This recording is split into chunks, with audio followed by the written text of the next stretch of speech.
আর্থসামাজিক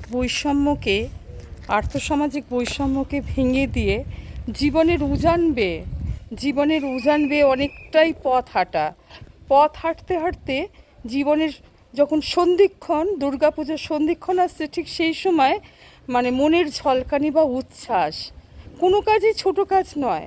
জীবনের উজান বেয়ে জীবনের সততার মাটিতে দাঁড়িয়ে একটাই কথা, জীবন নামক এই জিনিসটাকে ঢেউয়ের মতো এগিয়ে নেওয়ার জন্য প্রত্যেক মানুষকে ভাবা এবং মনের মণিকোঠায় তাদের স্থান দিয়ে দেওয়া। হাজারো কাজ সত্ত্বেও তাদের কথা ভাবা এবং তারা যখন দরজায় নক করে হাজারো কাজের মধ্য দিয়েও তাদের ডাকে সাড়া দেওয়া। এই যে একটা ছোটোখাটো কাজ, এই ছোটো কাজটাই জীবনের উজান বেয়ে একটা সততার মাটিতে ঠিক মতো দাঁড়িয়ে যাওয়া, স্ট্যান্ড করা।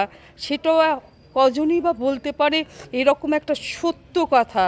জীবনের সন্ধিক্ষণে মা দুর্গা আসছেন, তার সন্ধিক্ষণে দাঁড়িয়ে সততার মাটিতে ঠিক মতো দাঁড়িয়ে থাকার যে উচ্ছ্বাস, আবেগ, এরকমই একটা সুন্দর ঘন মুহূর্ত। মা দুর্গা আসছেন, পঞ্চমীর ঢাকের বাদ্যে শুনতে পাচ্ছি, সেই সময় তারই একটা ক্ষুদ্র প্রতিচ্ছবি বা মনের একটা বৃহৎ বড় সংস্করণ বলা যেতে পারে। সময় শর্মিষ্ঠা, ধন্যবাদ।